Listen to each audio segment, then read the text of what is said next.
मित्रों नमन। आज मैं सोहंग शब्द के रहस्य पर चर्चा करूंगा। अभी तक मैंने करीब 70 वीडियो डाली हैं, जिसमें सनातन धर्म की जितने भी ग्रंथ हैं, पूजा पाठ हैं, चाहे वो शिवलिंग की पूजा हो, चाहे सत्यनारायण व्रत कथा हो, चाहे रुद्राभिषेक हो, दुर्गा सप्तशती में दुर्गा जागरण हो, समुद्र मंथन हो, कुंडलिनी जागरण हो, पुराणों की बात हो, एक चेतना के स्तर की बात हो, श्रीमद् भागवत कथा हो, या कठोपनिषद और कुंडलिनी की बात हो, या पुराण और कुंडलिनी की बात हो, या रामचरितमानस की नाम साधना और कुंडलिनी की बात हो, या संत तुलसीदास की बात हो, या अजपा गायत्री की बात हो, या भगवान बुद्ध की बात हो, इतने सारे विषय पर चर्चा करने के पश्चात आपने महसूस किया होगा कि मैं सारे विषयों पर चर्चा कर रहा हूं और उसका सार कुछ न कुछ निकाल करके ला रहा हूं। तो समस्त चर्चाओं का सार वो है सोहंग शब्द, जो मेरे आप अजपा गायत्री या अजपा की साधना जो मैंने डाली है वीडियो, उसमें आप सुनेंगे। 4-5 भागों में है। तो किस तरह हर जगह से मैं इस शब्द को, इस मंत्र को खींच करके लाया हूँ और सारा सार इसी में है। मेरे 55 वर्ष के आध्यात्मिक जीवन का, सत्संग का जो सार है वो यही शब्द है सोहंग। और इसी से मैं अपने मित्रों को साधना के स्तर पर ले जाने का अभ्यास कराता हूँ। तो क्या है ये सोहंग? सोहंग शब्द आपने अक्सर सुना होगा संत मत में। तो कुछ लोग सोहंग कहते हैं और कुछ लोग सोहम कहते हैं, यानी सोहंग और सोहम। इसी पर आज चर्चा करूँगा। सो अर्थात परमात्मा, हम अर्थात स्वयं मैं, अहम ब्रह्मास्मि या अयमात्मा ब्रह्म, मैं ही परमात्मा हूँ के अनुभव का जो बोध है वो इस शब्द में छुपा हुआ है। स्वयं में अहम ब्रह्मास्मि का अनुभव ये जो होता है, ये अजपा सोहंग के जपने से ही होता है। परंतु यह मुख से बोल करके नहीं किया जाता। यदि अहंकार के कारण यह कह दिया जाएगा तो इसका अर्थ ये होगा कि कहने वाले को अभी बोध नहीं हुआ है, उसे कोई अनुभव नहीं है। भीखा ने बड़ी सुंदर लाइनें कही हैं। भीखा बात अगम्य की, कहन सुनन की नाय, जे जाने ते कहे नहीं, कहे ते जानत नाय। यह मात्र अनुभव गम्य विषय है। अहंकार शून्य की भाव दशा है सोहंग। अहम ब्रह्मास्मि अयमात्मा ब्रह्म, तत्त्वमसि श्वेत केतु का आधार है सोहंग। ब्रह्म का अनुभव है ये। आध्यात्मिक क्षेत्र में जब सोहंग मौन शब्द का उच्चारण यदि प्रारंभ किया जाता है, इसमें भी बहुत सूक्ष्म अंतर है। जब मैंने इसका रहस्य ज्ञात करने का प्रयास किया तो स्पष्ट हुआ कि प्राचीन संतों की परंपरा है, जैसे गुरु गोरखनाथ, कबीरदास, दादू दयाल, आदि या इनसे संबंधित जो भी पृथ्वी पर पंथ या गुरु परंपराएं इस समय चल रही हैं, वहाँ सोहंग शब्द का उच्चारण सोहंग किया जाता है। यानी लिखने में तो सोहम है, मगर इन प्राचीन परंपरावादी गुरुओं के माध्यम से जो इसका उच्चारण करते हैं वो सोहंग करते हैं। तथा व्याकरण के विद्वान बुद्धिजीवी वर्गों में इसका जो उच्चारण होता है वो सोहम होता है। इस पे मैंने बहुत काम किया है। इसी के अंतर्गत गुरुकुल महाविद्यालय ततारपुर जिला हापुड़ के आचार्य श्री अनिल कुमार शास्त्री से जब इस विषय पर चर्चा की गई तो जो जानकारी प्राप्त हुई वह आपके समक्ष में बता रहा हूँ। सोहंग शब्द अजपा स्वरों से संबंधित है। यह श्वास की स्वतः स्फुरित मौन ध्वनि है जो संत जीवन में केवल एक श्वास की मान्यता देते हैं कि जीवन एक ही श्वास है। जन्म के पश्चात पहली श्वास सो से अंदर गई यानी सो, और मृत्यु के पश्चात हंग से बाहर चली गई। अगर जो एक ही श्वास मानते हैं वो इसका उच्चारण सोहम करेंगे। अन्य संत जो प्राचीन परंपरावादी हैं वो इसको सोहंग कहेंगे। उनका मानना है कि अभी वर्तमान में तो हम जिंदा हैं, जीवन चल रहा है और जीवन के रहस्य को ही तो जानना है। जब मृत्यु आएगी उस समय अंतिम श्वास सोहम से पूरी होगी। इस कारण अजपा जाप को वो सोहंग कहते हैं।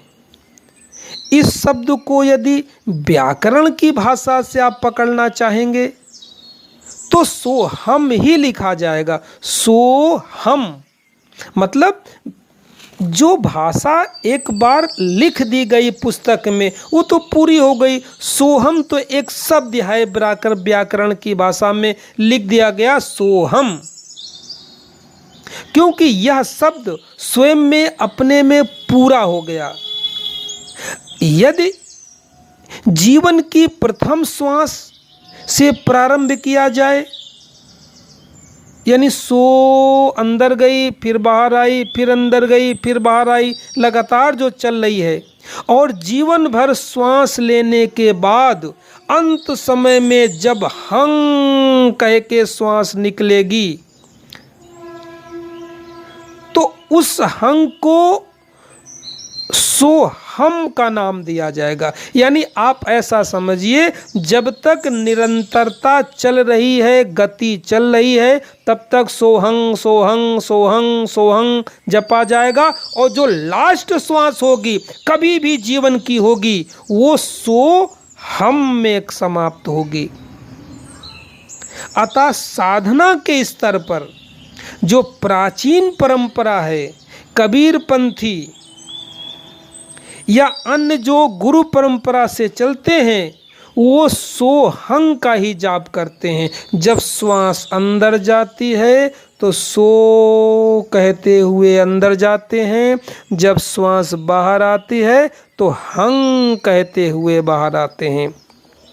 यानी लगातार श्वासों में सोहंग सोहंग सोहंग सोहंग सोहंग सोहंग, इस प्रकार लगातार जाप चलता है। बोल के नहीं, मौन भाषा में। इसकी पूरी विधि अगर समझनी है तो आपको मेरे वीडियो अजपा जप की साधना में मिलेगी। अतः साधना में लगातार अनवरत रूप से तैलवत धारा की भांति।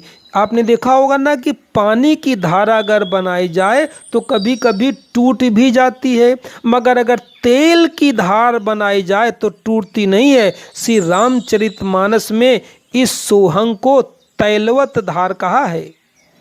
तेल की तरह चलने वाली धार, लगातार सोहंग सोहंग सोहंग, तैलवत धार की तरह सोहंग का जाप चलता रहता है। इस प्रकार ये जो सोहंग या सोहम का जप है, ये श्वासों के द्वारा मौन भाव से जपा जाता है। अब इसकी विधियां दो हो गई। पहली हो गई सोहम सोहम और दूसरी हो गई सोहंग सोहंग। तो इसमें किसी प्रकार की शंका न करें। आपके गुरु के द्वारा जो भी आपको उपदेश दिया गया है, या तो सोहम सोहम दिया होगा, सोहम सोहम सोहम, या दिया होगा सोहंग सोहंग सोहंग, उसी प्रकार आपको जप करना है। दोनों ही सही हैं, मगर गुरु मुख से निकला हुआ शब्द अपने आप में चैतन्य और पूर्ण होता है। इसलिए गुरु पर भरोसा करके जो गुरु ने दे दिया, अपने सामने बैठाल करके जो अपने मुख से उच्चारण करके आपको बता दिया, वो आपके लिए स्वयं सिद्ध हो जाएगा। आगम निगम की खबर लगावे, सोहंग पार ब्रह्म को नमस्कार। यदि इस विषय को और विस्तार से आपको समझना है तो मैंने एक लगभग 410 पेज की पुस्तक लिखी है। उसमें 410 पेजों का सार जो मैंने निकाला है वो यही शब्द निकाला है। अब ये कैसे निकाला है? मैंने शिवलिंग के रहस्य से निकाला है, दुर्गा सप्तशती से निकाला है, श्रीमद् भागवत कथा से निकाला है, समुद्र मंथन से निकाला है, रामचरितमानस से निकाला है, गीता से निकाला है, दुर्गा सप्तशती और दुर्गा जागरण से निकाला है। ये 2 शब्द मैंने निकाले हैं। यानी मेरे 410 की पुस्तक को अगर आप निचोड़ करके उसका रस निकालेंगे तो ये 2 शब्द निकलेंगे। मगर बुद्धि से हमने किसी चीज़ को नकारा नहीं है। भारतीय सनातन धर्म की किसी भी विधि को नकारा नहीं, उसको समझाने का प्रयास किया है कि किस तरह साकार से होते हुए हम निराकार के अनुभव में संलग्न हो जाते हैं, फिर जीवन में उसका आनंद देखते हैं।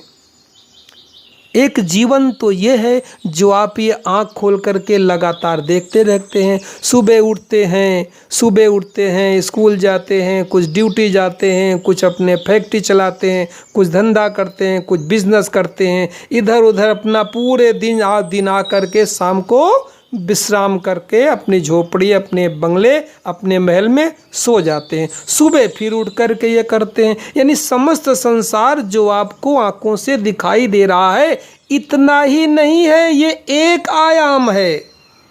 एक दूसरा आयाम भी है जो सबके लिए सुलभ नहीं है। जैसे इसके अलावा एक आपने कभी कभी स्वप्न के जगत का आयाम देखा होगा। एक जागृत अवस्था को आप जानते हैं और आप स्वप्न भी देखते हैं, तो कभी कभी स्वप्न का भी आपको अनुभव है। इसी तरह एक तीसरा आयाम भी है जो अलौकिकता का आनंद है, जहां आपके होश उड़ जाएंगे। आश्चर्यजनक घटनाएं वहां घटती हैं। कहते ना कि किसी की कोई मन में कोई बात कहना चाहता है और आप पहले जान जाते हैं। कोई कहीं की घटना होने वाली होती है, आपको पूर्वाभास हो जाता है। कहीं आप जाते हैं, लगता है कि अरे यहाँ तो हम पहले भी कभी आ चुके हैं। जगह आपको चिर परिचित सी लगती है। ये एक तीसरा आयाम है। तो अगर आप 99 के चक्कर में पड़े रहे तो इसी संसार में पैदा हुए हैं और इसी संसार के अनुभव को लेकर के ही पूरे हो जाएंगे, यानी समाप्त हो जाएंगे, यानी मिट जाएंगे। और अगर 99 में 1% गुरु को जोड़ लेंगे, गुरु माने साधना, गुरु माने साधना, सत्य की साधना, 99 में अगर 1% आपने गुरु को जोड़ लिया तो आप पूरे हो जाएंगे। तो संसार का तो अनुभव आपको खूब सभी को है, स्वप्न का अनुभव सभी को है। एक तीसरा आयाम है, अलौकिक जगत का, अचेतन के जगत का तीसरा आयाम भी है, उसका भी आनंद उठाने लगेंगे। अभी जीते जी उसका आनंद उठाएंगे। तो कभी मौका लगे तो मेरे पूरे वक्तव्यों को सुनिएगा। लगभग 50-60 वीडियो मैंने डाली हैं, और यदि मौका लगे, सुनने की इच्छा न हो, आप पढ़ना चाहते हैं तो मैंने दिव्य ऊर्जा नाम की पुस्तक लिखी है, उसको कभी मंगा करके देखिएगा। मेरा व्हाट्सएप नंबर 9897727441। स्वामी अंतर्ध्यान। नमस्कार।